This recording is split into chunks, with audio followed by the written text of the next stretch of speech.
Bienvenida, bienvenido. Hoy nos planteamos una pregunta que suele esconderse detrás de las fotos de viaje perfectas. Una pregunta un poco incómoda, la verdad. Sí, ¿cuál es el precio invisible que paga un barrio por convertirse en el destino soñado de miles de turistas? Es que es incómoda porque implica que nuestra visita, la de cada uno, multiplicada por millones, tiene un impacto real, una huella que va más allá de lo económico. Exacto. Y para intentar responderla, hoy vamos a hacer un análisis a fondo de una única fuente. Es un ensayo académico muy específico que, la verdad, actúa casi como una autopsia de este fenómeno. Un trabajo muy revelador. Se titula La otra cara del turismo en Cusco. Percepciones resilientes sobre la gentrificación turística en San Blas. Es de Sumi Bosa de la Universidad Nacional de San Antonio Abad del Cusco. Y lo que hace, que es muy interesante, es usar este barrio histórico de Perú, San Blas, como una especie de laboratorio. Un laboratorio para analizar un concepto clave. Eso es, la gentrificación turística. Un término que oímos cada vez más. El ensayo lo define como ese proceso de doble cara, ¿no? Por un lado, una revalorización económica evidente de un lugar, Claro, el dinero que llega, la inversión. pero por otro, consecuencias sociales y culturales que a menudo son devastadoras para la gente que siempre ha vivido allí. La tesis es muy clara. Clarísima. El barrio se convierte en una mercancía, y eso crea una tensión brutal entre el desarrollo que llega y, digamos, el alma que se va. Una tensión que, aunque la analicemos hoy en Cusco, me parece que resuena en barrios históricos de todo el mundo. Totalmente. Piensa en Alfama, en Lisboa, en el barrio gótico de Barcelona, en ciertas zonas de Roma. La dinámica es sorprendentemente similar. Y este ensayo nos da las herramientas para entenderla bien. Pues vamos a ello. Empecemos por el primer eje del análisis, el más obvio y quizá el más brutal, la presión inmobiliaria. Uf, sí, El ensayo describe cómo las casas tradicionales de San Blas, con sus patios, sus balcones, se están transformando a un ritmo vertiginoso. en hoteles boutique, restaurantes de moda y, sobre todo, pisos turísticos. Y esto no es solo una impresión. El ensayo se apoya en investigaciones académicas para darle solidez. Sí, esto es importante. Por ejemplo, se menciona el trabajo de un geógrafo, Kokola Gant, que en un estudio de 2023 demostró con datos algo que casi todos intuimos, ¿El qué, exactamente? que en cuanto las plataformas de alquiler a corto plazo aterrizan de forma masiva en un barrio histórico, el valor del suelo se dispara, pero de forma casi automática. Entiendo. Es la ley básica de la oferta y la demanda, ¿no? Si de repente muchos inversores quieren comprar en el mismo sitio, los precios suben. Claro, Pero, a ver, ¿no podría argumentarse que esto es bueno? ¿Que sin esa inversión muchos de esos edificios históricos se habrían degradado o incluso abandonado? es el gran argumento a favor. Siempre es la justificación del progreso, pero el ensayo lo desmonta muy bien al analizar para quién es ese progreso. Vale. La investigación de Cocolagant y otras parecidas demuestran que esta subida de precios no es gradual, es explosiva y genera una barrera económica que es insalvable para la población local. O sea, ya no es solo que no puedan soñar con comprar. ¿Qué va? Es que el alquiler de la casa donde vivieron sus abuelos se vuelve, de repente, impagable. Claro, el sueldo de un residente local no se dispara al mismo ritmo que el precio de un alquiler en Airbnb. Exactamente. El efecto directo, según el texto, es que los residentes se enfrentan a un coste de vida asfixiante y muchos simplemente tienen que hacer las maletas e irse. Tienen que irse. El ensayo recoge una percepción de los propios habitantes que es demoledora. Describen su barrio como un espacio cada vez más excluyente. ¡Qué duro! Y a este fenómeno, a esta expulsión física, el texto le pone un nombre muy preciso: desplazamiento material. Desplazamiento material es muy potente. No es una elección, es una obligación. La gente se va porque no puede pagar. Eso es. Pero, ¿qué pasa con los que resisten? Con los que consiguen quedarse. Me imagino que el barrio que conocían empieza a desaparecer ante sus ojos, aunque los edificios sigan en pie. Has dado en el clavo. Esa es la segunda gran idea del ensayo. El análisis no se queda en los ladrillos y el dinero, va a lo intangible, al alma del lugar. El texto lo llama una reconfiguración simbólica del barrio. ¿Qué significa eso exactamente? Suena muy académico. Pues pensemos en un ejemplo para que se entienda bien. Imagina la panadería de toda la vida de tu barrio, Vale. esa que huele a pan recién hecho por la mañana.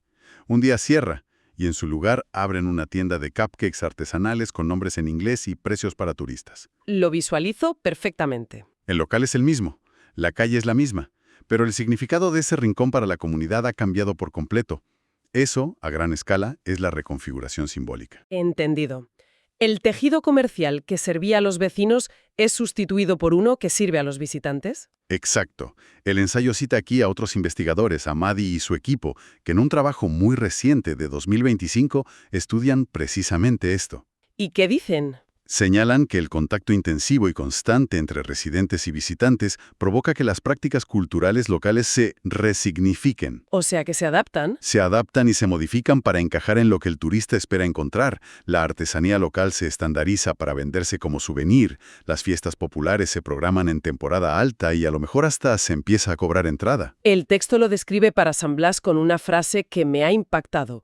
Una estetización del espacio. Es buenísima. Es como si el barrio se convirtiera en un escenario, en un decorado precioso para el consumo cultural. Decorado.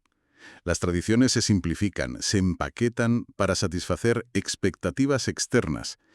Y a este fenómeno, que es más sutil pero igual de profundo que el material, el ensayo lo denomina desplazamiento simbólico. Desplazamiento simbólico. Ya no te sientes en casa, aunque sigas viviendo en ella. Y aquí es donde vemos lo realmente perverso de este ciclo. ¿A qué te refieres? A que un desplazamiento alimenta al otro.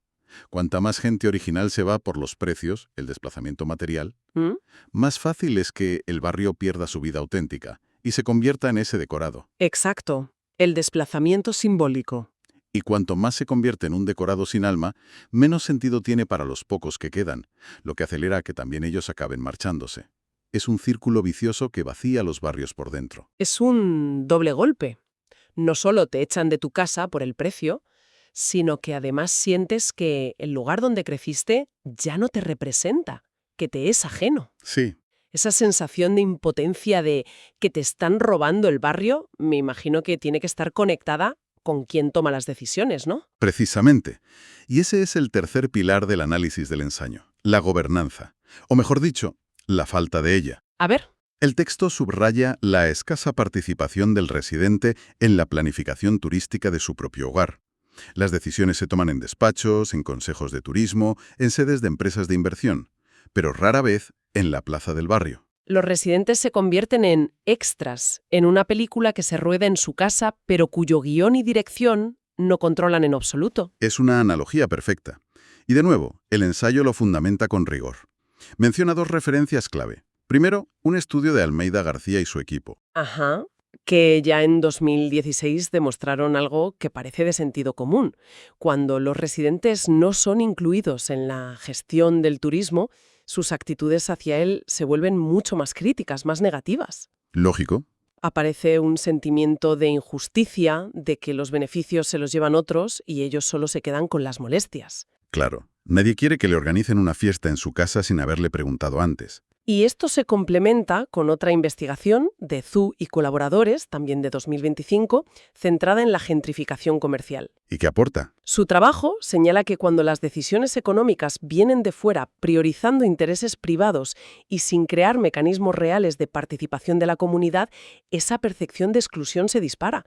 Se sienten como extraños en su propia tierra. Entonces, si conectamos estos tres puntos, la presión inmobiliaria, la pérdida de identidad y la falta de poder, ¿cuál es el resultado final para un lugar como San Blas, según el ensayo?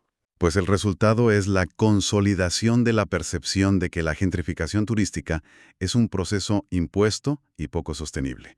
Es una frase textual. Impuesto y poco sostenible. Es algo que les ocurre a los residentes, no algo que construyen con ellos. Y esto nos devuelve a esa pregunta fundamental sobre el desarrollo. ¿Desarrollo para quién? La pregunta del millón. ¿Para los inversores? ¿Para los turistas de paso? ¿O para la comunidad que ha mantenido vivo ese lugar durante generaciones? El panorama que dibuja el ensayo es bastante desolador. Pero supongo que el texto no se queda solo en la crítica, ¿verdad? ¿Propone alguna solución? Afortunadamente sí. Y aquí es donde el análisis se vuelve más propositivo. El ensayo dedica su parte final a esbozar posibles caminos. Vale. El primero y más importante es fortalecer los mecanismos de gobernanza participativa. Suena bien en el papel, pero seamos honestos, ¿eso es realista? ¿Crear consejos vecinales con poder real? ¿Suelen funcionar frente a intereses económicos tan potentes? Es el gran desafío. A menudo, como dices, estas mesas de diálogo se quedan en algo consultivo, sin capacidad real de veto. Claro. La clave, según sugiere el enfoque del ensayo, es que tengan poder vinculante sobre decisiones clave.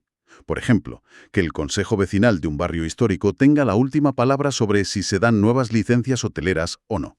Pasar de escuchar a los vecinos a darles poder real de decisión. Ese es el único camino. Es complicado, pero es el único. ¿De acuerdo? Dar poder a la gente. ¿Qué más? El segundo punto es regular el uso del suelo de manera mucho más estricta para proteger la función residencial del barrio. ¿Qué significa eso en la práctica? Pues es muy concreto.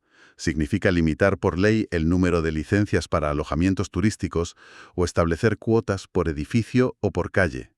El objetivo es garantizar que un porcentaje significativo del barrio siga siendo para vivir, no solo para visitar. Entiendo.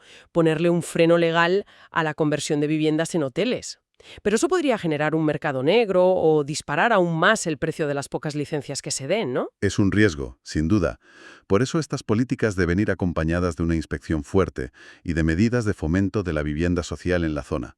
No es una solución mágica, sino un paquete de medidas complejo. Vale. Y hay una tercera recomendación, que me parece crucial, porque va al corazón del desplazamiento simbólico, del que hablábamos. ¿Cuál es? Implementar estrategias para proteger el patrimonio cultural inmaterial. O sea, no solo proteger los edificios y las piedras. Exacto, que eso se suele hacer.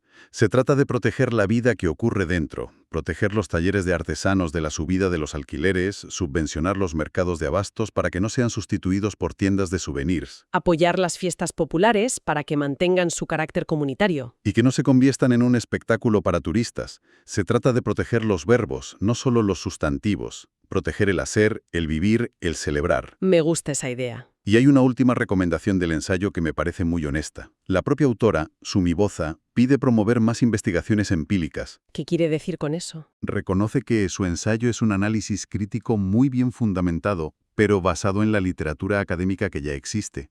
Lo que pide es que se baje más al terreno. Hablar con la gente. Hablar más con los residentes de Cusco, hacer más encuestas, más entrevistas en profundidad, más estudios de campo. Recoger datos directos de la comunidad para que cualquier solución no venga impuesta desde la academia o la política. Sino que nazca de las necesidades reales de la gente. Exacto. Es un llamado a la acción, un llamado a escuchar. Hemos partido de la pregunta sobre el precio invisible del turismo y a través de este análisis detallado de San Blas hemos visto que ese precio tiene muchas caras. Es la expulsión de tu casa, es la sensación de extrañeza en tus propias calles y es la impotencia de no poder decidir sobre tu futuro. Y aunque el foco ha estado en Cusco, creo que la gran lección es su universalidad. Esta dinámica de turistificación se replica, con sus matices, en innumerables lugares que admiramos. Hemos completado el análisis que nos proponía el ensayo. Lo que nos deja con una reflexión final para quien nos escucha. El ensayo nos ha dado un marco para entender el problema. La pregunta que queda en el aire es: la próxima vez que visitemos un lugar como turistas, la próxima vez que pasemos por un barrio histórico y pensemos «qué bonito sería vivir aquí», ¿qué preguntas podemos hacernos? ¿Qué pistas podemos buscar para intuir si estamos caminando por una comunidad viva o por un hermoso museo donde las piezas de la exposición hasta hace poco eran las casas y las vidas de la gente? Y sobre todo, ¿qué pequeña parte de responsabilidad asumimos en ese proceso? Es una pregunta incómoda, como decíamos al principio, pero que este análisis nos obliga a plantearnos. No hay respuestas fáciles, pero quizá el primer paso sea simplemente ser conscientes de la otra cara del